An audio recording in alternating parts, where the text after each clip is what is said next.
This video is sponsored by my streaming service, Nebula. I'm sure you've all heard the usual spiel about Nebula before, that we're an independent platform owned by talented creators like Chubby Emu, Tierzoo, and me, but you might not have heard about how Nebula has gotten a whole new redesign, our biggest update ever. All of our content is now broken up into categories: news, culture, science, history, podcasts, and classes. And each category will be like its own mini service, which will make it easier for you to find content from both new creators and existing favorites. We're also investing in more big concept, high-octane Nebula originals, which are videos found only on Nebula, divided into two categories: fact and fiction. And we got some really great stuff coming up, like Bobby Broccoli's new documentary called The Baltimore Scandal. We're spending more on original content than ever before, developing creator-built projects you can't see anywhere else. And we are funding these endeavors through our lifetime memberships. You pay $300 once, and then you get access to Nebula forever. Period. No tricks or gimmicks. If somehow both you and Nebula last until the heat death of the universe, you'd still get access to all of our great content. Otherwise, if you sign up using my link at nebula.tv/theoctopuslady, or use the link below, you can support me directly and get Nebula for 40% off annual plans, or as little as $2.50 a month. So thanks again to Nebula for the sponsorship, and now on to the video.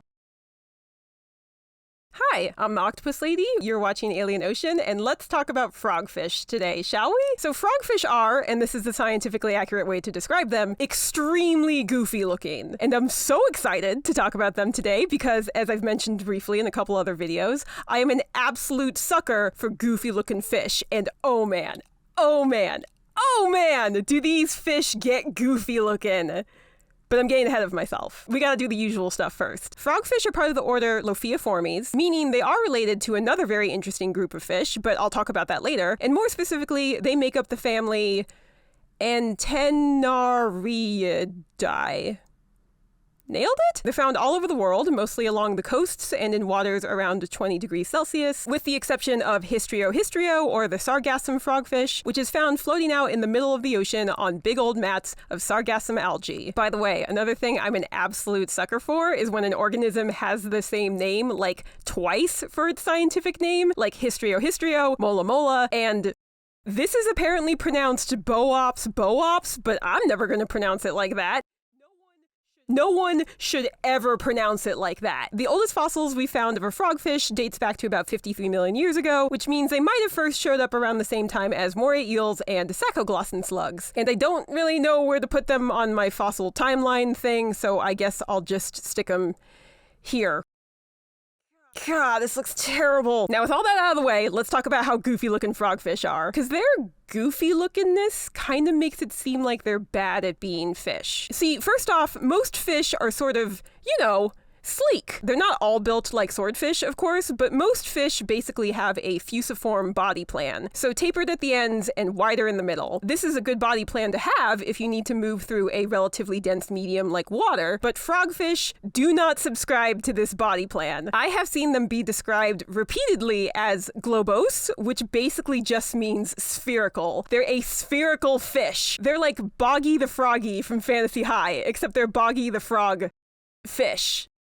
If you understand that reference, get in the comments! As a result of this body plan, frogfish aren't very good at swimming. I mean, they can do it, but it looks awkward. And sometimes they don't even swim, really? They jet, which is when they take in mouthfuls of water and eject it out their gills, and that propels them forward, which is that's not how swimming works. Although I gotta admit, I'm kind of genuinely impressed with how well this mode of transportation seems to work for them. But still, you're not supposed to use your mouth to swim, my guy. You're supposed to use your fins. But speaking of, their fins are weird. So here's a typical fish, which has all different kinds of fins, but the ones we're gonna focus on are the pectoral and pelvic fins. As you can see, the pectoral fins are on the sides of the fish and can stick out from them at a 90-degree angle. And the pelvic fins are basically directly underneath the pectoral ones. And they're both kinda, fin-shaped. Meanwhile, you see this leg-looking thing sticking out the side of this frogfish? Yeah, that's their pectoral fin, which, by the way, ends in like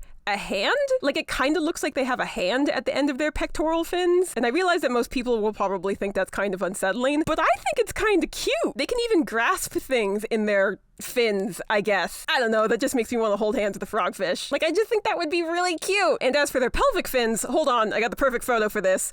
Bam! Look at her! Look at that pose! It's fresh, it's fabulous, it's fierce. It's saying, I'm here, I'm weird, and I'm a sphere.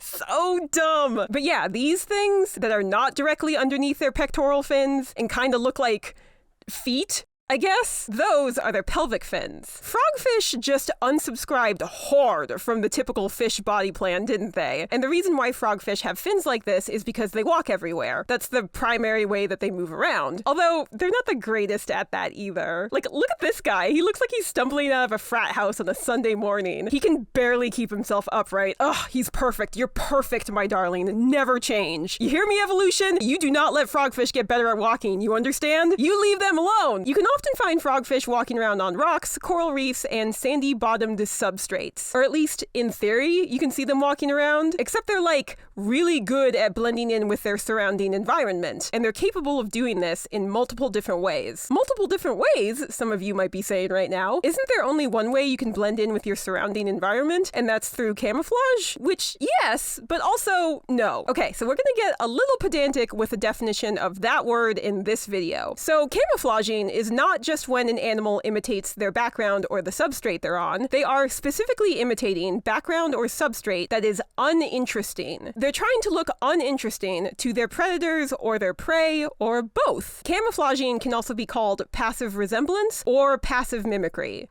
I think. I think you can use those terms interchangeably. And frogfish do camouflage. They often look like rocks covered in algae or like some sort of sponge, and predators typically are not interested in rocks or sponges. So this is an effective way for frogfish to hide from them. However, it's a different story when it comes to their prey. See, lots of animals on coral reefs, including animals that frogfish like to eat, are constantly looking for shelter, either as a place to rest or hide from a predator or lay their eggs. But there is a housing crisis on coral reefs. Some studies suggest that at any given moment, 100% of the space on a reef is occupied. Even the smallest patches of substrate got someone chilling there. Many of these animals like to take shelter up against things like, I don't know, sponges or rocks covered in algae. So if you live on a coral reef and you find an unoccupied bit of space, you jump on that. And frogfish are pros at not just looking like a good place to take shelter, but also appearing completely unoccupied. How? We'll get to that in a second. But this is an example of what's called aggressive resemblance. It's when you are hiding from others, but in a way that makes you look interesting, as opposed to camouflage or passive resemblance, which is when you're hiding from others in a way that makes you look uninteresting. And to certain kinds of prey, some of the hirsutier looking frogfish can appear extra enticing. Is that even a word? I don't care. It's believed that these hairy boys are trying to look like they're covered in a specific kind of algae, filamentous algae, which is an algae that is very hard to come by on healthy coral reefs, in part because it's the favorite food of many herbivorous fish. So how can frogfish, who live in an environment where potentially 100% of all available space has got something living there, make themselves look forever unoccupied? Well, it's really simple. They eat everything. Everything. Anything that gets close enough to them, they'll eat it. They sometimes even eat things that are bigger than they are. Or try to, anyway. Dude, give it up. It's not gonna happen. Here's a better example. You see this? This is an x-ray of a frogfish, and you see that? That's a whole nother fish inside its stomach, which, according to the caption of this image, had a body length that was greater than that of the frogfish. They're top-tier predators, is what I'm saying. They successfully capture prey about 91% of the time, and they don't do it like many other predators. Because, in case you didn't know, many other predators are chumps. They have to expend so much energy every time they want to eat something because they have to chase after their prey. And all that effort might be for nothing if their prey manages to escape. But frogfish are like the textbook definition of work smarter, not harder, because they do the exact opposite. They're what's called a sit and wait predator, because with their camouflage and aggressive resemblance, they can just sit and wait for their food to show up. And they don't even always have to wait, really, because they have a third weapon in their arsenal, their lure. Frogfish have a lure lure that comes out of the top of their head and dangles in front of their face. Like, you know, a fishing lure, which they use to attract prey. And this might sound familiar because, yes, frogfish are in fact related to the more famous, or perhaps infamous, deep-sea anglerfish, who also have a lure. But I'm not going to talk about them here because they're going to get their own video at some point in the future. The frogfish's lure is made up of two parts, the spine and the bait, or esca. And each species of frogfish has its own unique esca, which is basically the only way we can tell different species apart. For a long time, we didn't actually know exactly how many species of frogfish there were, because they can change the color of their skin.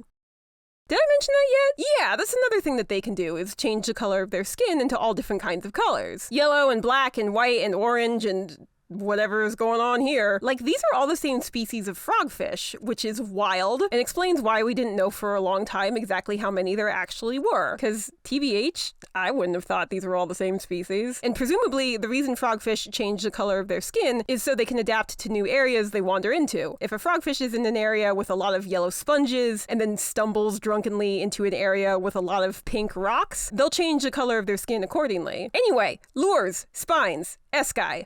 Esci is a plural form of esca. They're unique to each species of frogfish. Some just look like fleshy balls, and some look much, much, much more elaborate. Which brings us to the topic of aggressive mimicry. Aggressive mimicry is when a predator mimics another animal in a way that is appealing to that predator's prey. This is different from aggressive resemblance because aggressive mimicry requires that the predator mimic a specific animal in some way. So not just look like it, but behave like it, or move like it, or something along those lines.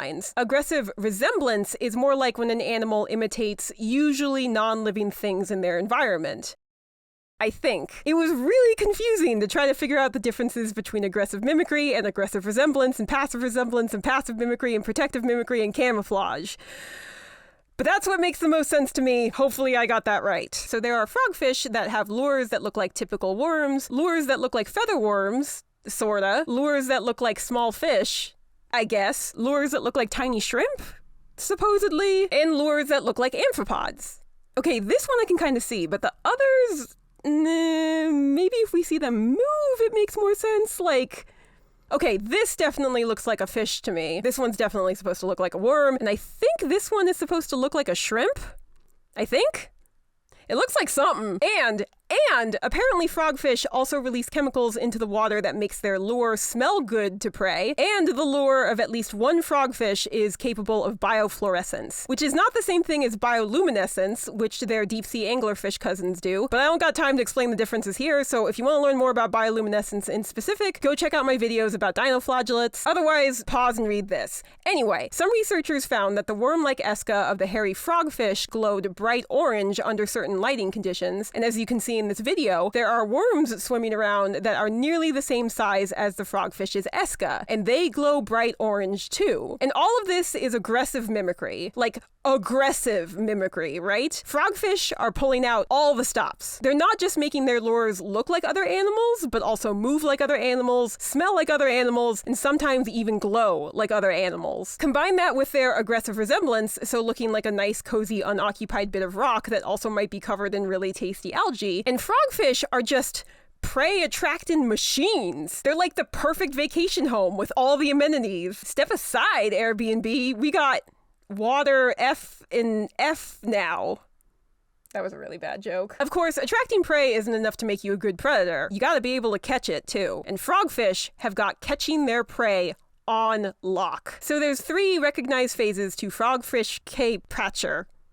What? So there's 3 recognized phases to frogfish prey capture. Phase 1 is the pre-strike phase. This is when the frogfish spots something it wants to eat and when they might bring out their lure, because they don't always use it. If their prey is already nice and cozied up to them, then the frogfish will just go for it. Aggressive resemblance in action. Sometimes frogfish will just move very slowly towards their prey, going completely unnoticed, then hork them down. Camouflage in action. But about 80% of the time, they'll bring out their lure. Aggressive mimicry in action. They'll often dangle their lure directly in front front of their mouth, but sometimes if their victim is kind of off to the side, they'll dangle their lure on that side of their body and then flick it over to the other, basically making their prey move directly into their strike zone to go after the lure. Very clever, little frogfish. Phase 2 is the strike phase. It's how they get their prey inside their mouths, which doesn't sound very interesting, right? Because, like, whatever, they open their jaws and eat it, just like everything else on this planet that has a mouth. But oh man, let's talk about frogfish mouths, because there's a lot going on with their oral cavities. So first off, many fish have to expand their mouths by several sizes in order to catch their prey. I've already talked about this in my moray eel video, but basically, when a fish rapidly expands its mouth, it creates negative pressure, aka suction, that pulls in prey and whatever else is nearby. This is called, and I'm not kidding, gape and suck feeding. Gape and suck. Is this also the name of some Midwestern gas station or fast food joint out of The Simpsons? Or the title of something that only grown-ups should be exposed to, and I'm not going to elaborate further because I don't want to get demonetized? Gape and suck? Gross! Whoever came up with that term is fired. From everything. From existence. Anyway, when it comes to this way of eating, the bigger your mouth is and the faster you can expand it, the more successful you are in capturing prey. And frogfish have big mouths and they open them fast. They can expand their oral cavities to be 12 times larger compared to when they're closed, and they can engulf their prey in 7 milliseconds, which I know without context just sounds like random numbers, but this is literally unheard of. Out of all the fish mouths that have been examined, frogfish can expand theirs the most by far. Other fish have been reported at only being able to expand their mouth to be 6 times larger, and engulfing prey in 7 milliseconds is wild. There's only a handful of other fish that can eat that fast: the line seahorse and the dusky pipefish. And for even more context, do you know how long it takes for a human to blink? 100 to 400 milliseconds. In the literal blink of an eye, a frogfish can, theoretically, get 60 different things into its mouth. And I could say a very dirty joke right now. And we have no idea how they can move so fast. Scientists have dissected frogfish heads and jaws, and as near as they can tell, their mouths aren't built any different from most other fish. Some researchers hypothesize that there might be some sort of catapult mechanism in their jaw somewhere, similar to the mechanism fleas have in their legs to jump, but no one's found anything yet. Once the prey is in the mouth, we move on to phase 3, prey handling, or the manipulation and deglutition of prey. Well, that's a word. Deglutition. Deglutition. Deglutition. Since frogfish eat things whole, sometimes they gotta rearrange the food in their mouth before they actually swallow it. And they use their pharyngeal teeth to do that, or teeth that line their throat. If you've seen my moray eel video, you're kind of familiar with pharyngeal teeth, because moray eels have pharyngeal jaws that lunge out of their throat and into their mouths when they're eating something. And if you're watching this right now being like, moray eels have what? That do what? Go watch my moray eel video. And while pharyngeal jaws are unique to moray eels, pharyngeal teeth are not. Most fish have teeth that line their throats, and frogfish are no different. If they need to manipulate their prey, they'll hold it with their main teeth, the ones in their mouth, and then through a racking motion, pull their prey, either head or tail first, down their throat using their pharyngeal teeth. Also, I have no idea what the heck a racking motion is, and I didn't misread it. It's not a rocking motion, it's a racking motion. So if anyone knows what that looks like, please let me know in the comments. However, if the frogfish manages to inhale their prey when it's facing them head on, or it's small enough, it will be immediately sucked into the frogfish's stomach, no pharyngeal teeth needed. Then a sphincter in the frogfish's esophagus quickly closes, preventing the prey from escaping. So, like, think about that. How terrifying it must be to be eaten by a frogfish. You're just chilling next to a rock, minding your own business, when you spot this tasty looking worm out of the corner of your eye. You move in for a closer look, but suddenly you're thrust into perpetual darkness, and the only source of light is rapidly closing behind you. And you have no idea what just transpired because it all happened in 7 milliseconds. And in that darkness is where you will die, slowly and painfully, as the frogfish who doomed you to this fate goes about its life oblivious to your suffering.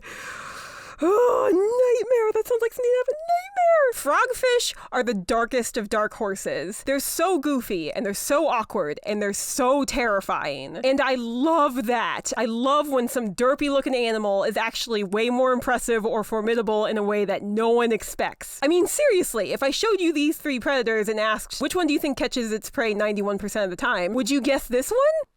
Well, you probably would now because you've watched this video, but like before, like if I asked you that question before you saw this video, would you still say the frogfish? Because I wouldn't have. I had no idea they were so good at eating other creatures until I did the research for this video. On the surface, frogfish might seem like they're terrible at being fish, but in my opinion, they're one of the greatest in the ocean. Thanks for watching another episode of Alien Ocean. I know it's been a while since I made a video, so thank you everyone for your patience, and to my patrons in particular, some of whom are scrolling by right now. I have been dealing with some pretty debilitating health issues the last few months, both physical and mental, which I'm not going to get into here. And I wish right now I could say something like, fortunately, these issues have been resolved and I'm going to be releasing videos on a regular schedule again. But they haven't really been resolved, and I don't know when I'm gonna be able to release my next video, which sucks, y'all. I really like making videos, and it really sucks when I'm not healthy enough to do that. And on top of that, if I'm not releasing videos, I'm not making a lot of money, which is also, you know, its own problem. So if you have the resources, please consider joining my Patreon, which is definitely the best way to support me directly. Depending on which tier you sign up for, you can get early access to my videos or your name in the beautiful credits. But any contributions will be deeply appreciated because you'll be supporting me through a time where it's really difficult for me to work because my body is being stupid. Having a corporeal form is so overrated, y'all. If you currently are some sort of disembodied sentient being and you're thinking about maybe getting a corporeal form, don't. It's not worth it. Anyway, be sure to like, share, and subscribe and all that. Follow me over on Twitter. And until next time, this is your friendly neighborhood octopus lady reminding you that you don't have to go into space to find aliens.